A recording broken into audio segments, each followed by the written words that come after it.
Okay, let's do it.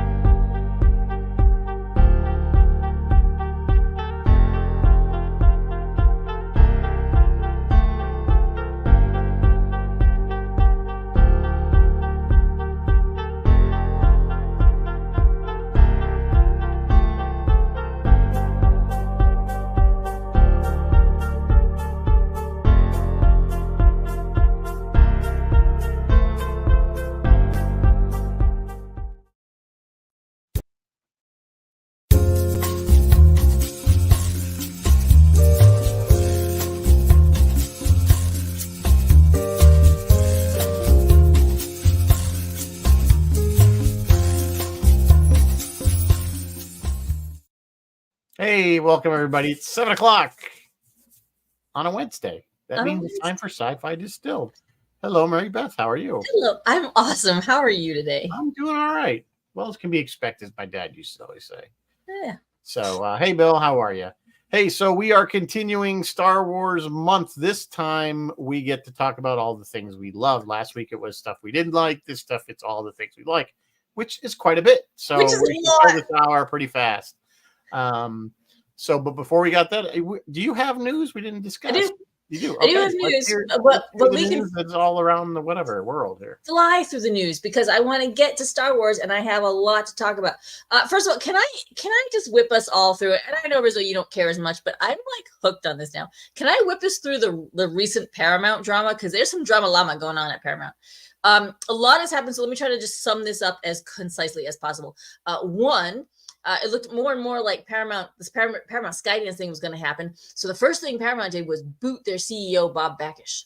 And probably because he opposed it. He opposed the merger of Paramount and Skydance. And instead now they have this thing called the Office of the CEO, which is 3 people. It's the CBS boss, George Cheeks. It's the Paramount Pictures chief, Brian Robbins. And it's the MTV Entertainment Group president, Chris McCarthy. Kind of weird. Analysts have called putting these 3 men in, they call it rearranging the deck chairs on the Titanic. Then Warren Buffett read the writing on the wall and sold all his Paramount shares, which kind of tanked it a little bit. Then Paramount briefly had a tentative deal with Skydance, but it expired. And now everyone's like, wait, what? I thought you were, what's happening? So now, fourth, Sony and Apollo have teamed up to once again offer $26 billion in cash, but they don't think Sherry Redstone's gonna take this, because she is literally always going, my father's dying wish was that Paramount not be broken up. And you know that Apollo wants to break and sell stuff off. So as of tonight, we don't know what's happening. No one knows what's happening. It's like an episode from, what was that, the HBO show there? Oh, yeah. The one with, with Brian Cox and yes. What the heck is the name? It's like, it is. It is why very is much. I can't think of the name of It's not Succession. Succession, yeah. Succession? Yeah. All right. Yeah, it sounds like an episode of Succession. Is what it does. It does. I'm done with it. I'll update you when something actually happens. But to me, it's a mess. And the sad thing is, Star Trek is in the middle of it, and even though they're still operating, you have to wonder when and how this plays out, how it's going to affect all of their shows, not just Star Trek as a franchise, but they do have some shows that are popular besides Star Trek, believe it or not. So yeah. And we'll see. All right, I'm going to move on to a couple other news items, and then we're going to get to Star Wars. Michelle Yeoh has been in the news recently. Did you know she just won the Presidential Medal of Freedom? I do now. She doesn't. Just to remind everyone, it's the nation's highest civilian honor presented to individuals who have made especially meritorious contributions to the following things: security or national interests, world peace, cultural or other significant public or private endeavors. So she counts as cultural endeavors. It has just been announced that Michelle will star in Blade Runner 2099. This is a sequel series, which is being stood up for Prime Video. Details are still under wraps. It is a sequel to Blade Runner 2049. And we do know that it's a limited series. So think 3 to 8 episodes kind of thing. That's pretty much a season of everything now. Yeah, you know what? Honestly, it is kind of a season. It's getting sad. Yeah. Hey, Sue and Dennis, how are you? Bill says, will Disney pick up Star Trek on the cheap? I doubt it. I doubt it, but I wouldn't mind if Uhura was a Disney princess. I mean, Yeah, I mean, boy, if they held both franchises, could you imagine? Can you imagine? Oh my God, there could be a Star Wars, Star I Trek don't know that. crossover. Talk about a monopoly on.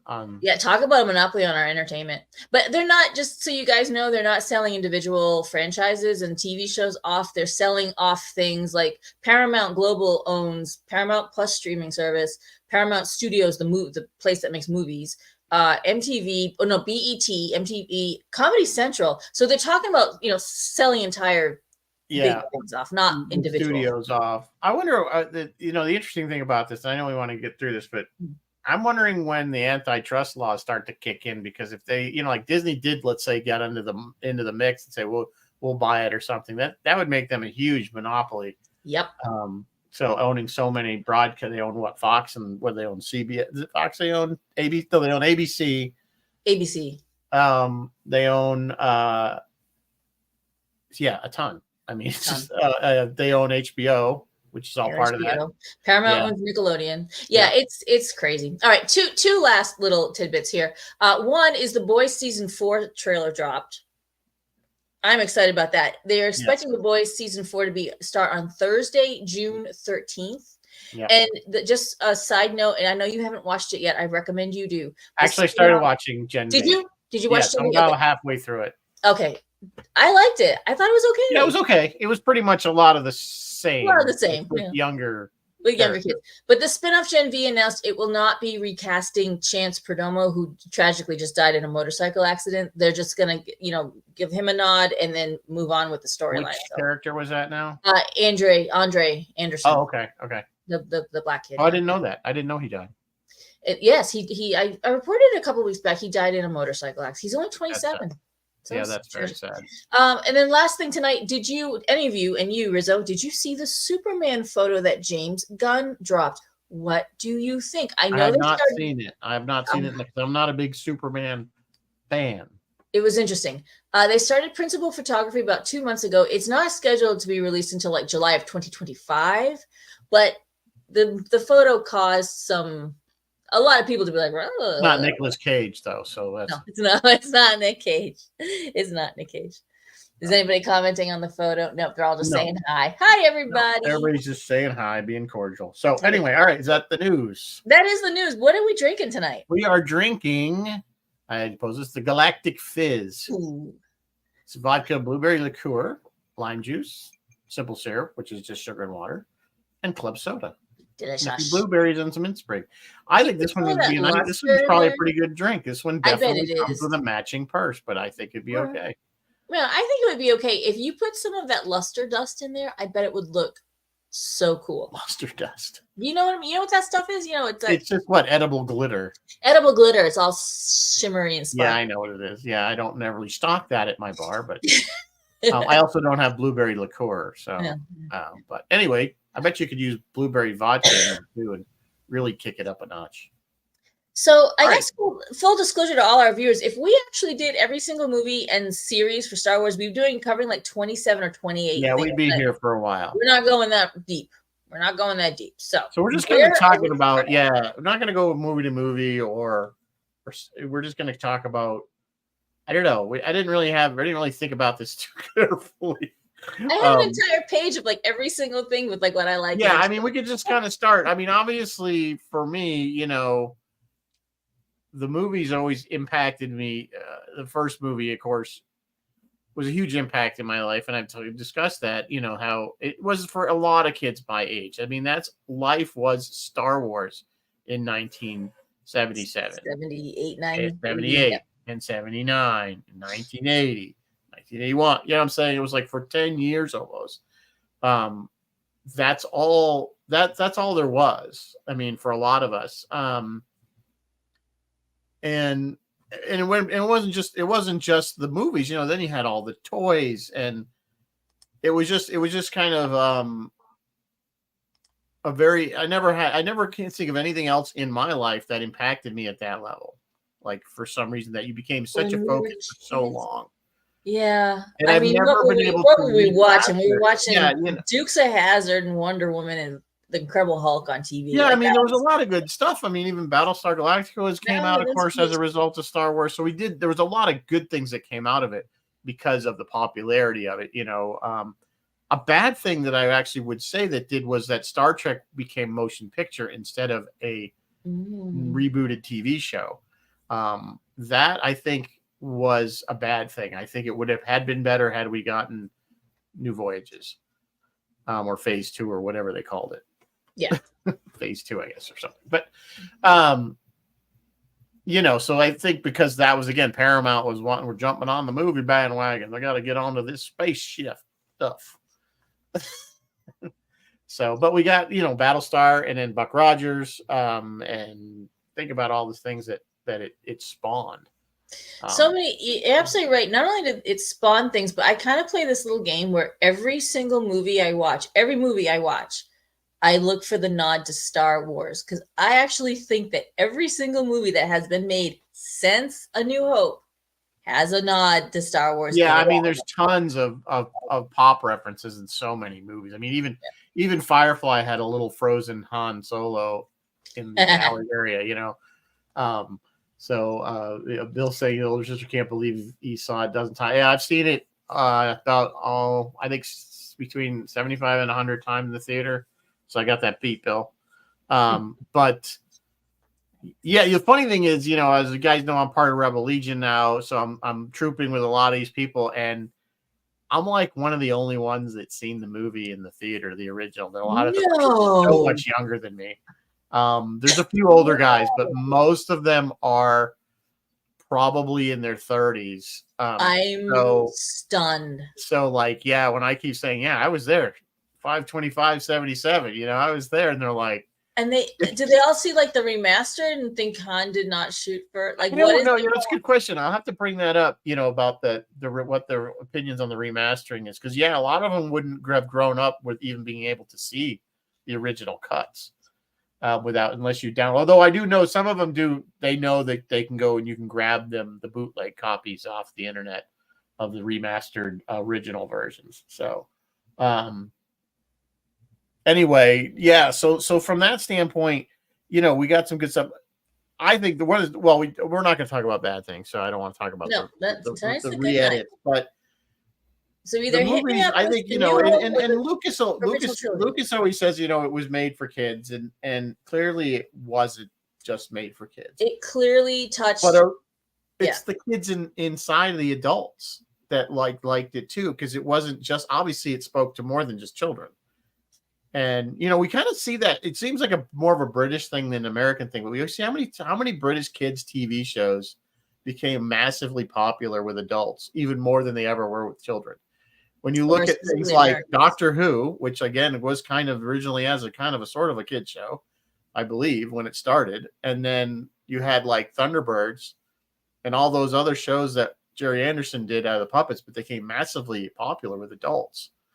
So, there's like a theme with that. No,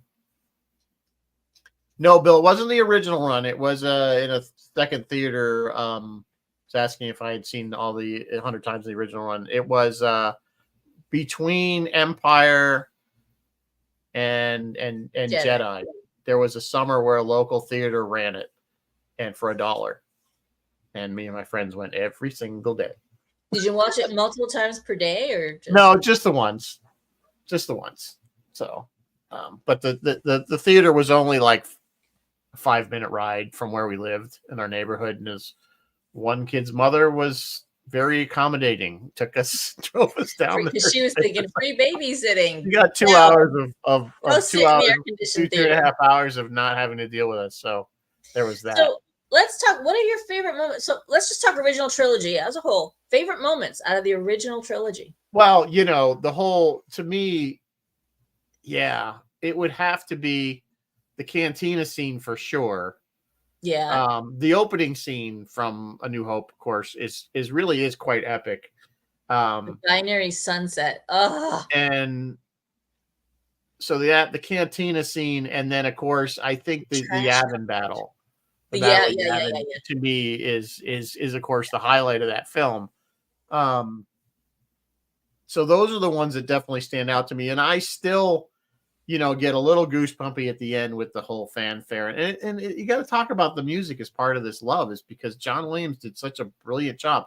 And he didn't just sit on his laurels for the next movie and the movie after that. He kept adding to it and Cranking it adding out to for it and adding to it. 11 movies.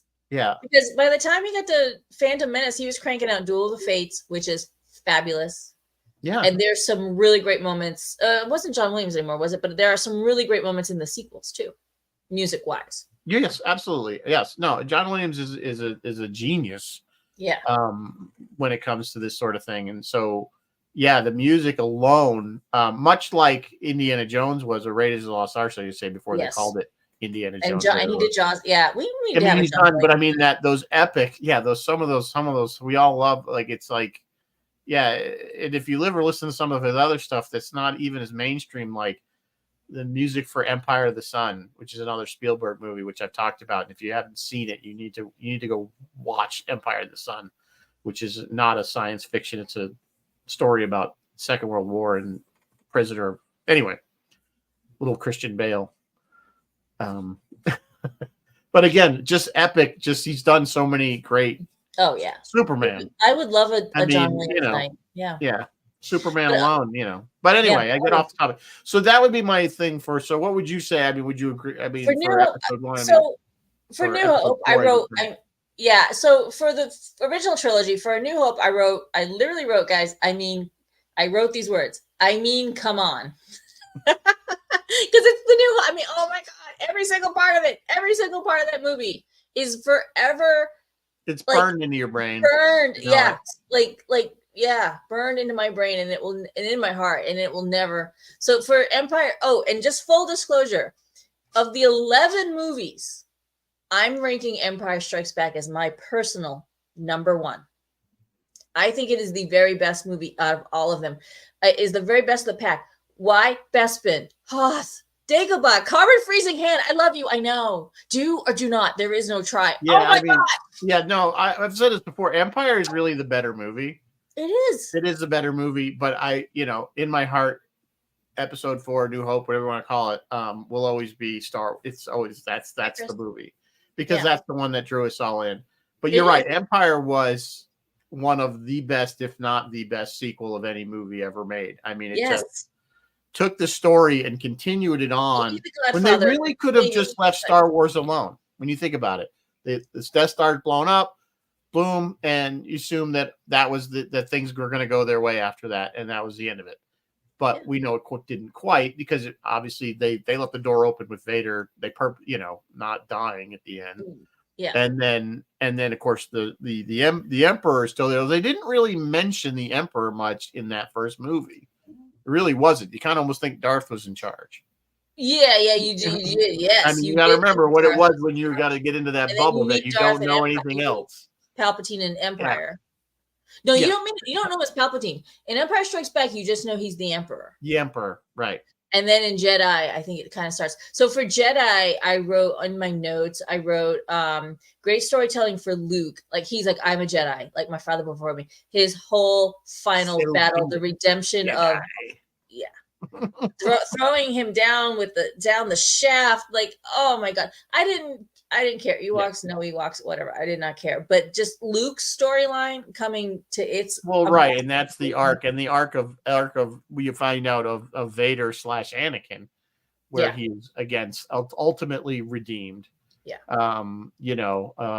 Although having known the prequels, I don't think you would have had the same feelings for Vader that you did at the end of Jedi, because you're like, he ended up being, but then you're like, wait a minute, Anakin like slaughtered kids, like he literally slaughtered. He slaughtered, Oh yeah. So you're like, I'm not redeeming that. Yeah, exactly. Jeff agrees. Empire number 1, magical beyond belief. A New Hope introduced us to everything, and then Empire solidified it in our hearts and in our heads and hearts. Yeah, absolutely, Jeff. It is. Yeah, I might I don't know what I would slide in right behind Empire. If I had to rate the whole everything, I might actually slide Andor, which is a TV series, but I might slide that in behind Empire. But anyway, I have to go with the first three trilogies are still always gonna be my favorites. your favorite one, two, And three. then right after I might slide that Rogue is One in Rogue too. One. Yeah. It goes Rogue One because again, we can jump ahead to Rogue One for a minute because Yeah, we may as well because it ties Rogue One is the first movie since the original trilogy that I got those feels back. Yes. I got the feels that I had as a kid. It felt so much like the original trilogy. Maybe it was, I don't know if it was the writing, the look, the story, the time placement that it was, I maybe it was all of that stuff. I know what it was. And it just, to me, that one, honestly, that is, first of all, that is the only time I've seen a movie more than once in the theater since the original. The thing, what Rogue One did brilliantly, is it filled in backstory for us without relying on gimmicks or pulling back a million old characters. I mean, they did pull back Saw Gerrera, but not in any heavy-handed way. Most people didn't even know who Saw was unless most people didn't even know who he was. Unless you watch Clone Wars. Yeah. And it told us, it filled in the background without gimmicks, without dumb retelling of the same story the way Force Awakens did. With Force Awakens just retold, right. It's a New Hope over again. It didn't make everybody related to everyone else and everyone's this one's brother, sister, cousin. I hate when they do that. It was genius. And then we get to Vader's hallway scene. That was epic. And that was also added at the 11th hour. That was not in the original genius. Script. Whoever added that, they're a genius. Yeah, it was a brilliant scene because, and it's probably one of my of all of the scenes in that movie, it's got to be my favorite. And the reason is because when they shot that again, Darth Vader once again became a horrible, scary bad guy. Yes. Remember the first time we all saw that we were kids, we were scared of Darth Vader. I remember them in school saying, with the firemen, you remember, because they'd wear the Scott Air Packs and it sounds like Darth Vader and don't be afraid. And they used to, even when I was going through fire school, they would say, that was in the late 80s. They were still saying kids would be afraid. They see they'll hide under the beds and stuff because they think you're Darth Vader. Yeah. Yep. So, that was, and then we get to the prequels and you're like, Darth Vader isn't that scary anymore. Exactly. Clone Wars helped with that. But all right, let's do the prequels. But then you get to that scene. Yes. And you can feel the terror of those rebels. Yes. And he's screeching at the door. Oh my God. Freak out. And he's like trying to pass it through this little. He finally does get it this much, and he's passing it through. Oh my God! Yeah, it was done so, and it was epic. It was the best. It really was epic. It was so good. That and Luke coming back on Mandalorian, I think, are like two. Right, and that was we're gonna talk about that. Yeah, we'll get to that one. All right, so you mentioned the prequel, the first three. So you want to talk about the prequels a little bit because I know we trash them, but there are some good things in there. It's not. There are, yes, there are. So one of the things, first of all, I think a lot of people agree that the sword play was kicked up quite a bit in that film compared to what we saw even in Jedi. We kind of see it became more of a dance and a choreography than it was just fighting. And so those scenes with Qui-Gon, Darth Maul, and Obi-Wan were, that scene alone was the best scene of that whole film. Easily. No question about it. I wrote that as my favorite. Yeah, that's and the soundtrack. It had a really good. The soundtrack for it was excellent. Yeah. So those are two things I can say about the second movie. So I don't really have a lot of positive things to say about the Camino stuff. Was pretty cool. Yeah, I like that. Camino stuff. And I like that the space battles where they're going through again kind of an asteroid field and they're having those massive explosions, those kind of like jet charge things, and are neat. But overall, that movie fell a little bit short for me. Even the end battle, which was kind of cool when the clones all show up. Yeah, it did fall. I understand what you mean. So for Attack of the Clones, the second movie, for my highlights, I wrote Count Dooku telling Obi-Wan about Sidious. That was actually, I think, a turning point in the entire narrative, like the overall thread of the narration. The Tusken Massacre is horrific, but in a good way, because it's showing you Anakin.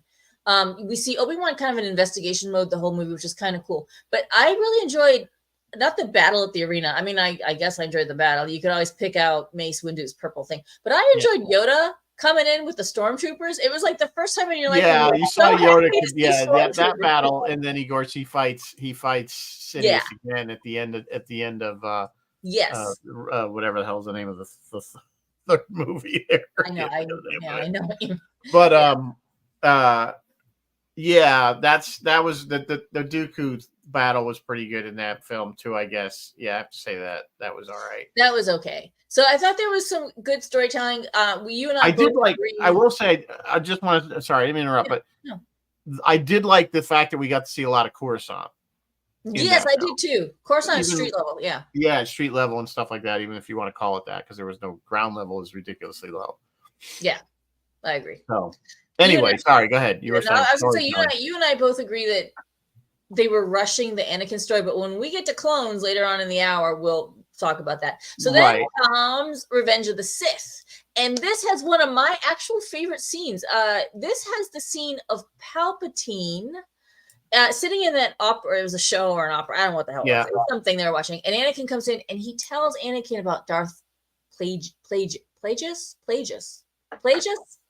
What's the guy's name? Whatever. I don't remember the guy's name, but yeah, I know the story. He's telling you. Yeah, he plants the seed. I actually love that. I genuinely love that. Well, and the storytelling clearly, of it. Yeah.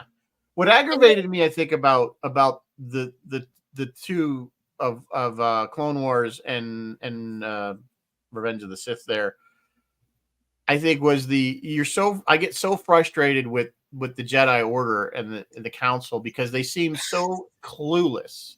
Yes. Like, how could you miss what's going on? How do you not know? And I always say it shows their arrogance that they had become so kind of fat on their own you power. said in the movie before when Dooku was telling him Sidious, and I think Obi-Wan says, no, the Jedi would have sensed that. And Dooku was like, no. Yeah, because I think they didn't sense it because they were so their arrogance and everything had built up that they had basically they couldn't even see that what was right in front of their face. Yeah. The other cool thing that I wanted to mention that I had on what I liked about Revenge of the Sith was Obi-Wan and Anakin at the end of the movie. I have the high ground. You were the chosen one. Yeah, you could really feel that is true. Well, Ewan does a great job. And Ewan does an amazing you really can job. Feel he does an acting in a well that you feel his pain of what's happening, that his friend has he has to kill his friend. Yeah, and which he doesn't do, but anyway. Which he doesn't do. He leaves him for dead. He leaves him. Then we wouldn't have more movies. He just assumes it all went okay. It all went to plan. Yeah, it all went to plan. Just leave him an easily escapable. We're just gonna leave him an easily escapable. We'll just hope it all goes to plan. That was. I didn't really. I thought. See, I loved it. The battle was good. I really wished it wasn't on that. It was long, but it was good. Yeah, I didn't like the locale. I thought it was a little too. The lava and all that. The lava thing. I mean, yeah, they're probably using, but the heat from the lava alone would have killed them. Just being that close to it. I know it's Star Wars. Just enjoy your wizards with. I know, but it was a little, and I didn't think that the CGI was that great for that one. I thought it looked a little forced. Yeah, it probably was lacking a little. But I don't know. It's such a Star Wars thing to always build things like on a cliff and very precariously. Yeah. And lots of they things with no railings. They just do that a lot. They do that a lot. That is true. Yeah, no, but Lucas got his story out. We have now seen the fall of Anakin Skywalker. We see him don the suit, and we see him rise as Darth Vader. Right, and that was kind of the epic ending, is that Darth Vader is now born. There is no more Anakin. Yeah, he is. He's gone. Yeah. So, and that kind of solidifies his place, so to speak. But my thing is, he had to know. The thing that didn't jive with me though is Anakin had to know that Padme was pregnant with twins. and yet he didn't seem to They had know. been separated a bit. I don't know, man. She was I pregnant, though. I mean, in that day and age, we could tell people got pregnant knew with she twins. was It's not pregnant, like it's right? like, He definitely knew. So and you think I don't just know. from a Maybe they didn't fourth have sense, you would be ultrasound back able to then. sense I that don't there's know. two babies in there. Yeah. You would think, and but if you're gonna go that route, then you have to say later on in A New Hope, when Vader meets Leia, he should have He instantly should have known known. this is my Yeah, he should have child. known it was his daughter. Yeah, you're right, but he Look, didn't. man, So we got to skim over that. We need it for the story to happen. We just got to skim it. All right, exactly, I get it. shall we? Do we dare jump ahead to The Force Awakens, The Last Jedi, and The Rise of Skywalker? I honestly don't have a lot to say I here. have some. I should say back. I do. I have a few things. When I first saw what's the first one? The Force Awakens. Force Awakens. I saw that in the theater. I saw it in IMAX. Did I see it? Was it 3D or was it just IMAX? I don't remember. And my first pass at it was I did get the only feels I got from it was at least JJ went back, and this is again pre Rogue One. He went back and he shot things similar to how they shot stuff from the original movie, as far as the angles of the fighters and the space battles, and they used the wipes that they had from the old movie. He did use. So he kind of got that feel back, the look to it. I think Rogue One did it 100 times better, but he kind of got that feeling back a little bit. So some of the battle stuff, the aerial battles, was pretty good. But the story, of course, was not great. It was the reheating of the original movie. Yeah. And another thing we talked about this is they didn't really explain any backstories to this New Order thing. It's like, no, they really didn't. They really did. But that aside, I actually do like the character of Poe. I like his character. So he's kind of a positive from them. There's not a lot else, and then you get to the second movie, which I okay. So for Force Awakens, this is what I wrote on my notes here. I wrote straight up seeing Han again. Like, I was really happy to see Han again. Yeah, that was nice to see. Yeah, it was cool meeting Kylo. I had high hopes for Kylo. I don't know if he fulfilled them or not, but it was cool seeing him. Luke at the end. Although we're going to talk about the Mandalorian, and yes, we agree the Mandalorian did it better. Kylo stopping a blaster bolt, that was cool. Come on, don't tell me it wasn't cool. It was cool.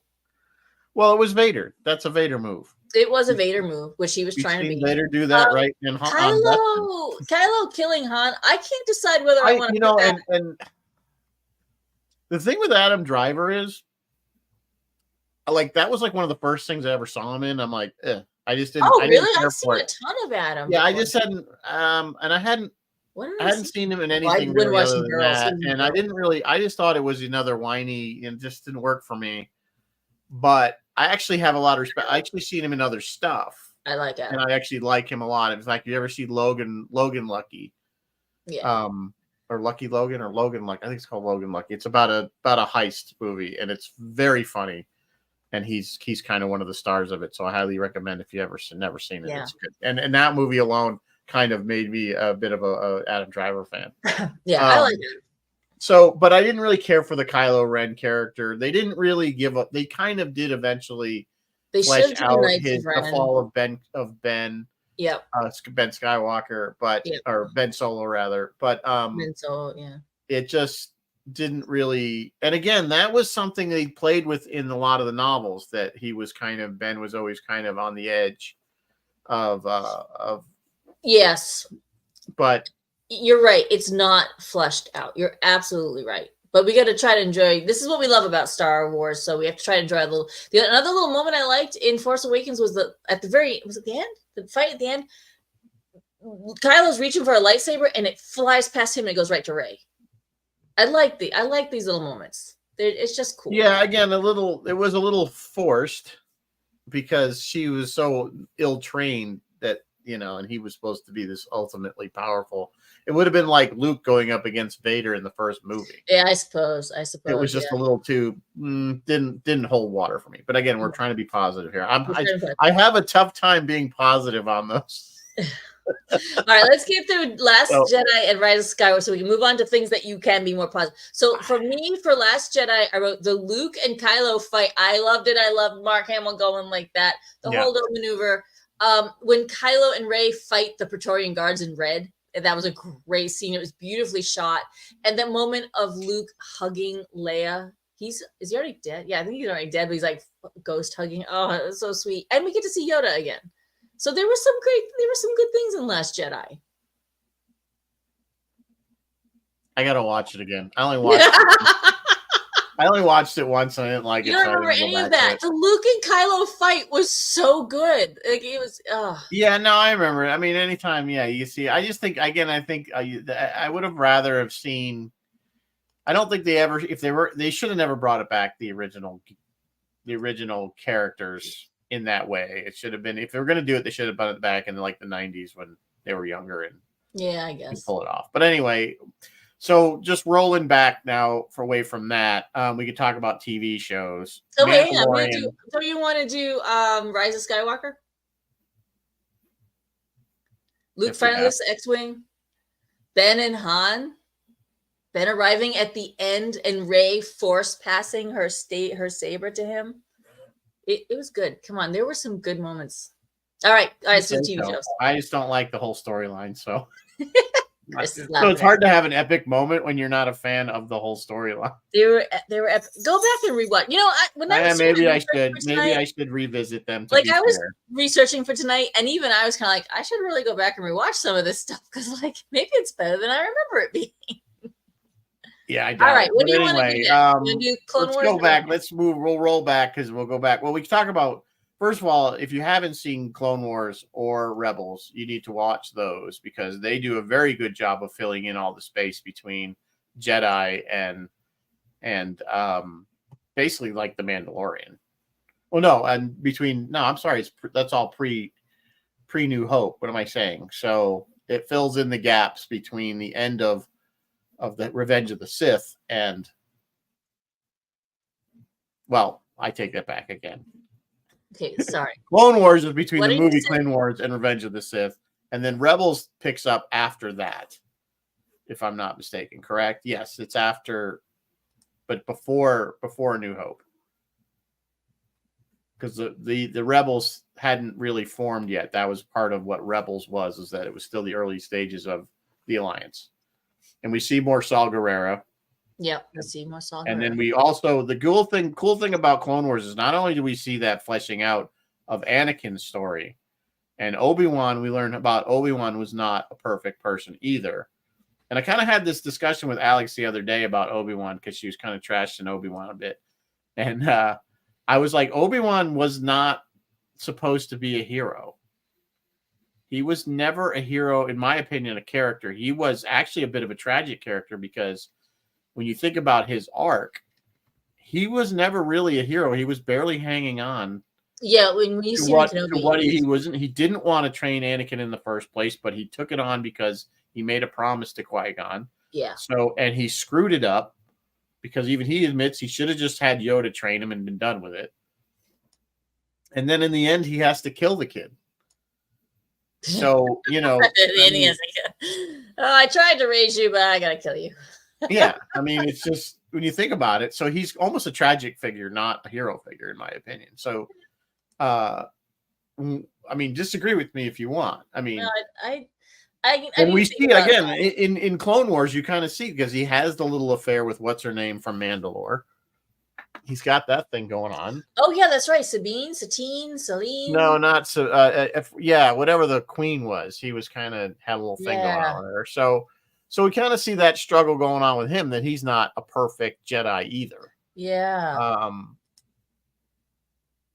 But again, you see this flesh out. Of course, we get Ahsoka in there, which is a good character. When Fellini wrote that character, he intended her to be irritating from the beginning, that you wouldn't like her. And then his whole point was over the arc of that show, you would end up liking her, which is exactly what happened. She grew on everybody. First, she was an annoying little kid, teenager type character, and then she's a very strong, independent person by the end, and you end up really liking Ahsoka quite a bit. So that worked out really well. So the shows were so well written, and they're not children's shows because there's so much violence. I mean, stormtroopers are just getting wasted left and right in that, or or clone troopers or whatever. You know what I'm saying? So there's a lot of death and destruction going on in those films. Oh yeah, in those TV shows. So those are good. Rebels is great because it kind of fleshes out a little bit more. They brought in Thrawn, so that made Thrawn canon. So that's great. I don't think they did a great job with that character in Ahsoka TV series. it was a bit weaker than we expected. I don't think the actor who played him, who's also the voice actor from Rebels, just didn't have the screen presence to pull off Thrawn properly. That's really all. Nothing against him personally. I just think it was a Rebels choice. Also brings us a little moment for Ahsoka. It's not an Ahsoka show at all. No, she's barely in it. But that's the one. It wasn't Clone Wars. It was Rebels. I'm almost sure, where she's fighting with Vader, and he says, "Revenge is not the Jedi way," and she says, "I'm no Jedi." Yeah, because she quit because they screwed her over. In Clones, she quit in Clones, and then in Rebels, Clones she quit. Right. So, so those two series are great. Really don't have it. There's some really good episodes in there that are just fun. It fleshes out the story overall, I think, really well. Again, why? Because look who's running it. People that are Star Wars fans. So what Clone Wars does brilliantly, that I would recommend everyone watch Clone Wars just for this, it fleshes Anakin out so much better, so much better than those two movies, than Hayden Christensen could. Absolutely. You really understand more where he's coming from. You understand him, you understand where he's coming from, you understand his motivations, and it is that much more soul crushing and heartbreaking when you finally get to his inevitable fall. Yeah. Yes, Bill, I believe they are doing a second season of Ahsoka. I don't know when it's supposed to come out, but I believe it is greenlit to be made. They kind of have to. They left it hanging. They did leave it hanging, yeah. They don't have to, but I mean, it would be nice to wrap that up a little bit, and I love that. We could talk about a little bit of Ahsoka, the TV show. I love seeing all those Rebels characters in now be brought to life. I mean, you got to see. I like her. I like Hera Syndulla. She's great. You've got, Sabine. Even Sabine, they did a good job with. I think Chopper's in there. The little robot. So, and then of course we do see Ezra. Huh? Yeah, we do see Ezra. Ezra at the end. Yeah, see Ezra Bridger. So you get to see some of these characters that were kind of, again. But overall, I think they were on the right track with Ahsoka. I think the execution was just bad. I don't know what it was, but I think they were doing okay with it. Just something about it just didn't. I think their pacing of it was too slow. I think that's what it was. I think they needed it to be tightened up and more action. There was a little too much. It just seemed like it was drawn out a little too much for trying to stretch it out to how many episodes there were. And I don't. So anyway, so that brings me to Mandalorian. I mean, it's like I got to. Which is two very enthusiastic thumbs up. Yeah, Mandalorian was so good, and again, because it was the product of Dave Filoni. Not Andor. Zeb was in Mandalorian. What's that? Jeff Rubel said, "Don't forget Zeb," and he was actually in Mandalorian. Yeah, pretty sure. Yeah, maybe it was one of them. Anyway, keep going. But you got Favreau and Filoni running that show. And two huge Star Wars fans back from that 525, 77. You know what I'm saying? They're old school Star Wars. And we saw that. And it was just a good story. And I think it was interesting because we took kind of the Boba Fett character and kind of remade it so that it wasn't Boba Fett, but he kind of has the same badassery of Boba Fett, but he's not a bad guy. He probably is a better Boba Fett than Boba Fett. But he was a bounty hunter, just like Boba Fett. You know what I'm saying? But he, and of course, part of me was like, oh, I don't know why Grogu works so well when you think of all the little cutesy stuff that Lucas tried and we didn't like Ewoks. But Grogu works. And Jar Jar and things like that. That is a fantastic question. And yet, Grogu, never an Ewok fan. Yeah, Grogu everybody loves. There's nobody that don't like Grogu. I don't like Babu Frick. I don't like. There's been a million of them. With those little birds that were the pods, wherever they were. Yeah, the dumb little. I didn't care one way or the other. But Grogu. Yeah, it worked. I don't know why. Why does it work better than any of those other silly little cutesy things? But I think it's because he has a personality. He has a bit of a personality, you know, and you could see there's intelligence in there, but he's still a little kid because he still does things he shouldn't do. Yeah. And of course, the interaction between the two of them is pretty good. That yeah, you know, and they don't talk, but he's wanted for his M count, which we learn more about that in the Bad Batch because Omega is wanted for her M count as well. Yes.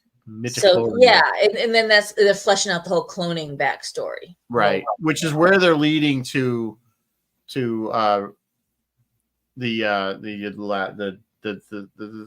sequel movies.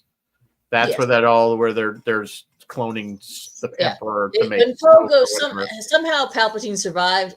This is why. They cloned him. I guess he didn't really survive. Giving you the backstory of one line in one movie. Bill is asking for Ahsoka a smaller episode count would have been good. Yeah, you know, Bill. I just think to tighten up the story or put in more interesting. Yeah.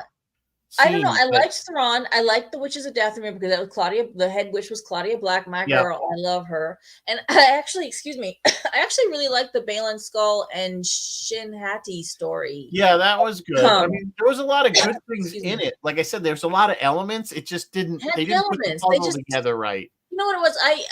We're supposed to be talking about what we love, not what we hate. But I mentioned this last week. Rosario chose to play Ahsoka really chill. Like she was a really chill Ahsoka. And I don't know, man, is that really where her, like when you first meet her, she's annoying, but she grows up. Well, I think she's a lot older by this point. And she is pretty older, but by the end of Clone Wars. Chill out like that? I don't know, she's a lot older than she was at the end of Clone Wars. Because remember, we're like over 20 years past that. Yeah, I suppose. You know what I'm saying? So she's considerably older. Yeah. And probably mature and been doing her own thing for a long time. For a while. Being Fulcrum or whatever it was she was. Right. Anyway, let's get back to what we love because that's supposed to be So of course Mandalorian, the whole arc there is great. Incredible arc. We bring in, you know, there's Cad some Bane. of the but you got the IG-88 character. I thought another great character from which is Timothy Oliphant's character as again a ranger. And he's wearing the armor, and you're like, he's wearing Boba Fett's armor. And so I love Timothy Oliphant, first of all, as an actor. I love it. If you'd ever watch, first of all, of course, if you've seen Deadwood, which is a Western, great. He's awesome in that. If you've seen, of course, he had his own show called Justified, where he plays a ranger, a marshal, rather.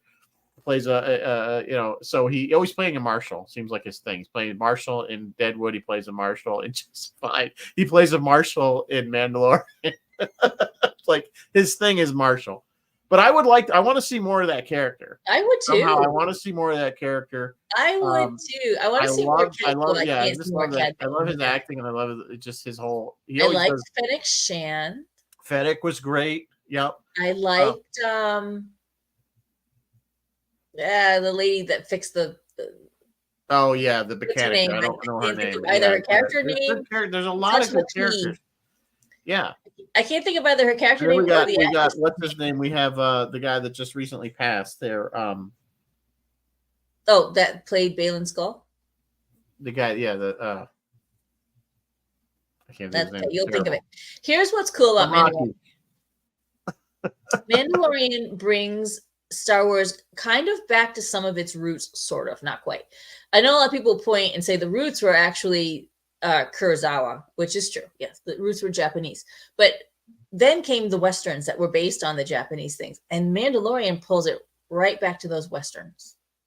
Oh, yeah. Nick Forge played the Nick Forge played the yeah, you're right, but he didn't die. Hang on. I don't know where you're going with it. I thought you were talking about the guy that this is the way. I have spoken. That guy. No, not that guy. That's actually freaking Nick. Nick Colt. I'm thinking of Carl Weathers is who I'm thinking. No. You're thinking of Nick Nolte.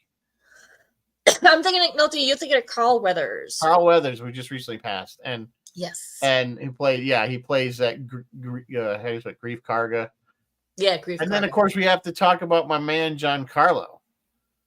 I mean, Oh, Moff Gideon, Moff Giancarlo Gideon, the Chicken Man. Esposito. Of course, I just want to he'll say always his be the name, he'll always Giancarlo. be the Chicken Man though from Yeah. Breaking Bad. Giancarlo, he plays.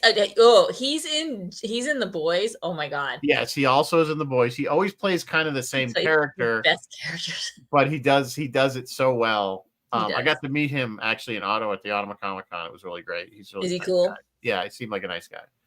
At least he was the fans. So,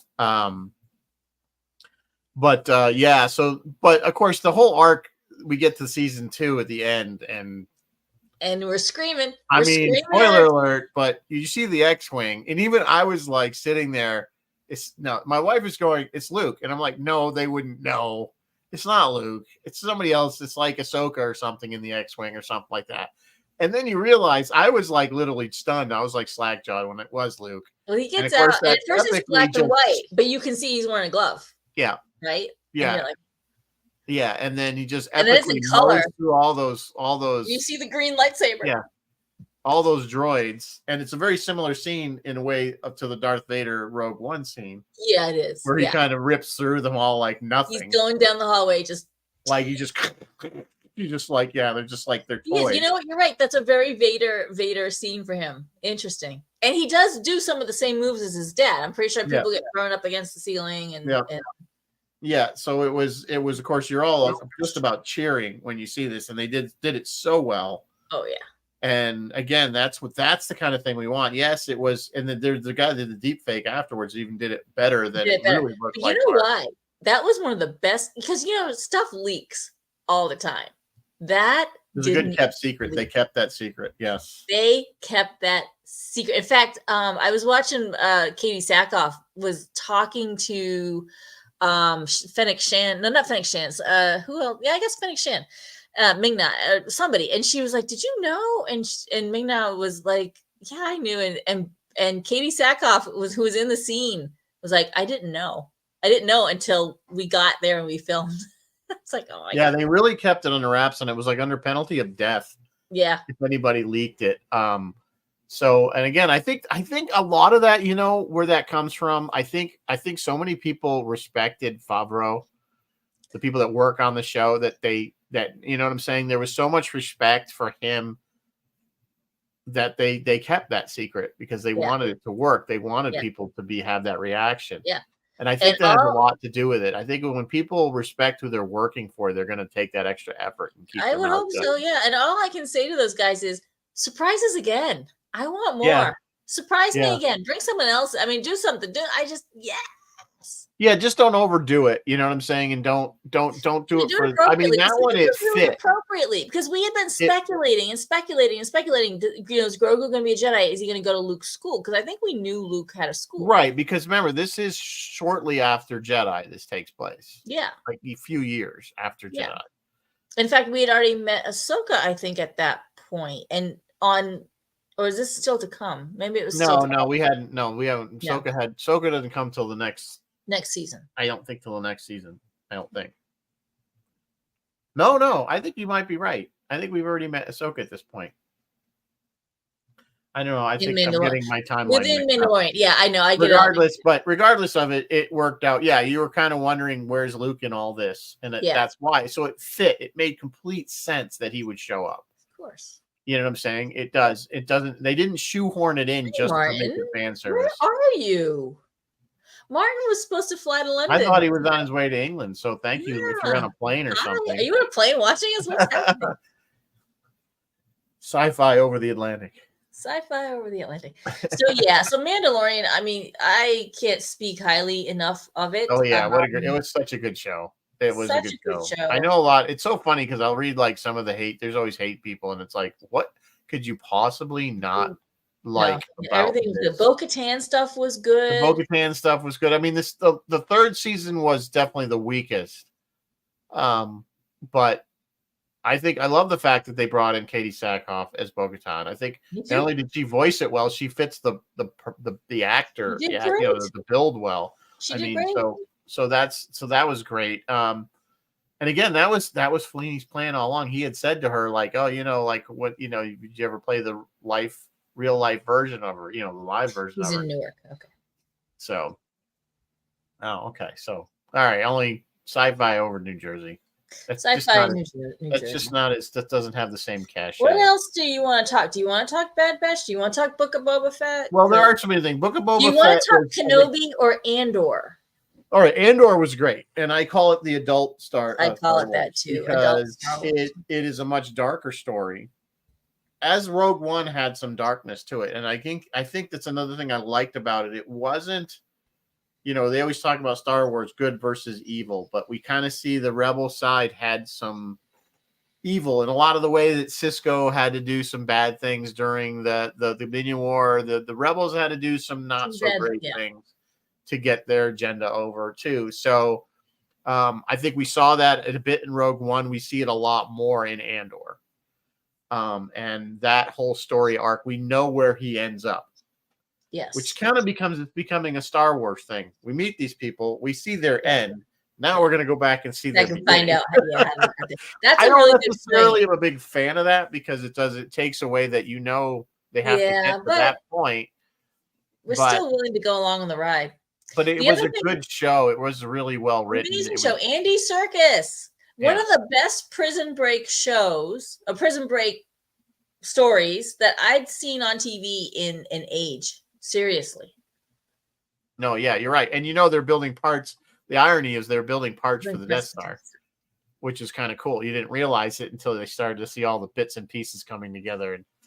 And so that was kind of cool, that's what they were building. But Andor was just really done well. I think it was, again, it held the story better. The storyline was a bit tighter, I think, than Ahsoka. I think that's why. The storyline was two halves. It was when he was with those rebel camp and they were running around doing the thing with the eye and they were trying to break into remember that whole part? And then part B was the whole prison part. Right. It was like the two parts. So it was tight, but it was doing things.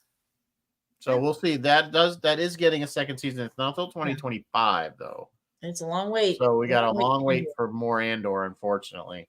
Star Wars is, again, they're doing this. So now they have a lot of new animated that just came out, the Tales from the Empire. Which are a bunch of, they're really almost shorts. They're like 15 minutes, guys. You can knock out the entire season, which is 8 episodes or something like that in like couple hours. You can one evening you can watch the whole thing. I think there's only 6 episodes. So so there you go. So it's pretty easy to knock that out. Actually, you know what, you guys, to be honest with you, Tales of the Jedi is the same thing. There's only 6 or 8 and they're 15 minutes. Tales of the Empire, there's 6 and they're 15 minutes and they go together.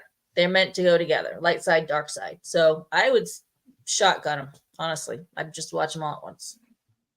And then, of course, we briefly talked about Bad Batch, which is, again, a Clone War era, or just shortly after Order 66. And these are clones. What? Go ahead. No, they're clones that were not quite right. They're not exactly clones. But they're specialized. But they're specialized. So we have like a strong one, a really smart tech one that's listens, one that's sniper, and one that's like a hunter type. Yeah. So they end up going rogue, so to speak, after Order 66. They don't follow the order, and they're good guys. And the Bad Batch is a great look at the struggle between following orders, because soldiers follow orders, right, and good and real, and looking at the reality. And they kind of explain why all the clones turned like that so fast. Yes. Have you noticed how many of these TV shows have taken a look at Order 66 through different people's eyes? I noticed that Kenobi showed Order 66 through Reva's eyes. Bad Batch shows Order 66 through these guys' eyes. We saw it in Clone Wars, and did we actually see Order 66? We saw Order 66 in Clone Wars. We've seen like Rex, because that's the thing about Clone Wars. We get to know some of these clone troopers, Rex for one. And then they had to dig it out. And we get to know them, and they get to that point, and you see their conflict because they had become friends with Obi-Wan and Anakin, and so they're conflicted. So those that haven't watched Bad Batch and a bit, there's a chip basically they implanted in all the clones that makes them impossible for them to. But it didn't, because the Bad Batch guys were Bad Batch. It didn't work quite right with them. Yeah. And it didn't work with Rex for some reason. I don't know why. He just, but some of these guys had him already dug out. I can't remember the storyline. They'd already taken him out. Maybe that's what it was. They found him. I can't remember. But I noticed that Mandalorian does Order 66 through Grogu's eyes. Right. Because we learned Grogu was at a Jedi temple or school or whatever. It's just fascinating the way we're kind of revolving a lot around Order 66 here now. And then also around the cloning. That seems to be the two main focal points. And I'm wondering, are we going to get away from that? Are we going to stay there? Is there a reason? Why are we, why is this the main focus? Yeah. Well, I think that's what they're driving the clone thing to show you that the whole thing is driving towards cloning the Emperor so that Palpatine can return, which is kind of what we're seeing. We started to see in the Force Awakens series on all those. So, but anyway, we are at 8 o'clock already. I don't know what we haven't covered. There's so many good things about Star Wars. We're off next week. So because I'll be in Thai already working on lighting and some other goodies that we're putting in up there that Harvey's working on. You guys saw James post about the comms now. Certain comms you can press and you will get a dialogue. You can do the dialogue back and forth with the comm and so that's kind of neat. We're putting in more of those. That's for the cosplay ticket for those of you that's for the cosplay ticket. So that's kind of cool. I got to do some lighting and some other stuff. So, and then of course help the Trexperts when they get there. Yes. So, I don't know what Roy's got going on. Maybe you do. can tell you. Roy is going to talk to. Whoops! Did I delete it already? Oh yeah, there it is. Roy is going to talk to an actress named Marilyn Mason. She's a producer, actress, and screenwriter whose career started in the 1960s and includes the likes of Hogan's Heroes, Bonanza, Big Valley, Dr. Kildare, The Man for Uncle, The Fugitive, Mannix, and on and on and on. She is one of those classic TV episode actresses that you probably have seen in a lot of stuff and not realize it was her. Phil wanted me to say that he's going to be bringing a lot of Star Trek the Motion Picture stuff, toys, Enterprise toys to Trek-Conderoga to sell. So if you're into that, go see Phil. He returns to the airwaves tomorrow talking to some of the Stony Brook professors who were arrested for the Gaza protests. So that'll be interesting. And then he's also doing a trunk sale in Catskill. So if you guys are in Catskill and you want to do a trunk sale on Saturday, go do it. We're off next week. And when we come back, we're going to have. We'll do more Star Wars because we're going to wrap up. I don't know what we're going to do. We'll do more Star Wars when we come back. And then the last day of the month, which is the 29th, we'll do our State of Star Wars. Like we do with Star Trek. We'll have our gallery of nerds. I don't know if we're going to have all the same people. We might try to mix it up a little bit. Some different new nerds. Different nerds to give different opinions. So we'll go there. But until then, those who we won't see up in Thai, of course, you always live long and prosper. May the Force be with you. If we'll see you in Thai, we'll see you in Thai. Good night, folks.